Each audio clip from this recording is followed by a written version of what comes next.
Hi, you guys. This will probably be the most political ad comment that you'll ever see me do.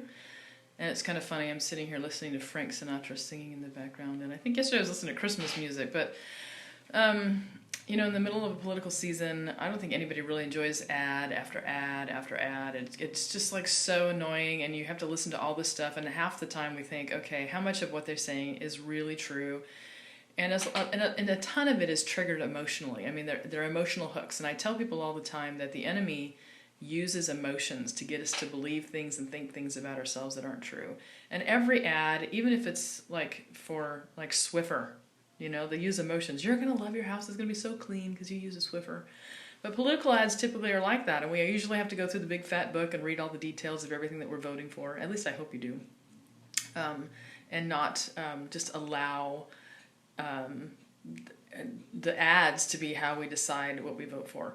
But the reason why I'm actually posting this is yesterday morning when I turned on the radio and I was listening to it, there was an ad for one of the people that were running for office, and it just disturbed me because they said, if I can just get the blacks and the browns, I can win.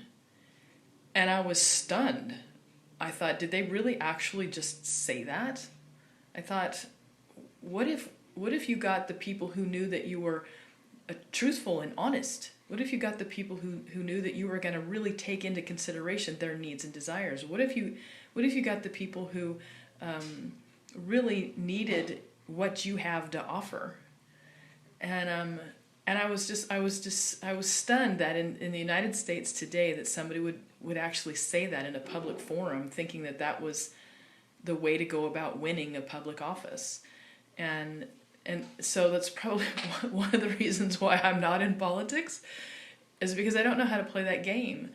I mean, I love people because of who God designed them as. Their uniqueness, their value, their giftings, their talents, what they give to the culture, the vastness of our uniqueness, and to be able to say, if I ever ran for office, I would want you to elect me because you knew I cared about you as a person.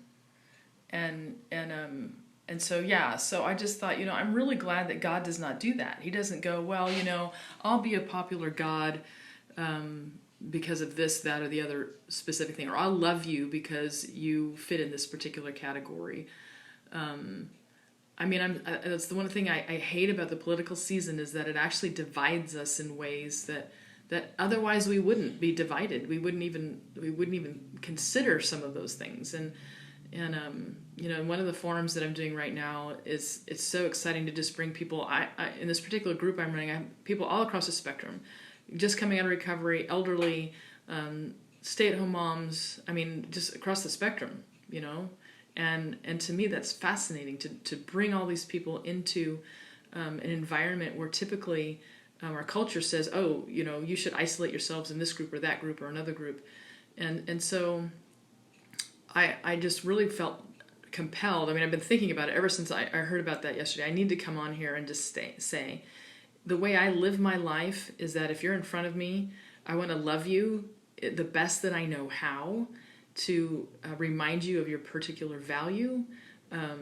your particular giftings, what God has empowered you to do in the world. Just your existence matters to me, and I don't want you to feel like you have to perform or be, or a color of skin or race or anything like that.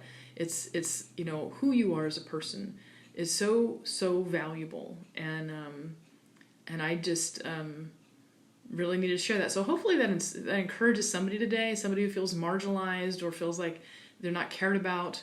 There is a God who cares deeply about who you are. And the example that I use often and try to get people to think about this is if you were in a car accident and from the neck down you couldn't move, but you can see me, you can hear me, you can understand me, but you can't talk. So you're just existing. That person that's inside there, that's the real you. That's the part of you that I want to know. That's the part of you that I want to love on.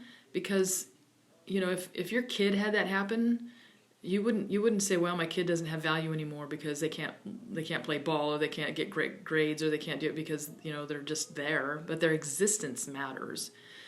And it would just be fabulous if we could actually have politicians who said, your existence matters, and we're going to make existence for everybody, freedom, life, light. Freedom, life, light. I tell everybody respect is something that in our culture that we breathe on, that we believe in, and to say we're going to do that to everybody, and stop segregating people into all of these subcultures and marginalizing people based on things that we don't really know. And because I know that, like, in a political forum, people will say things, well, you're on this side or that side. It's like, but you don't know me. I mean, you don't know me, but you make judgments about me based on how you segregate in your mind different people. So I hope that somewhere today, if not in this moment, somewhere today somebody loves on you well, and that you're reminded that God loves on you because you exist and for no other reason. So God bless you guys.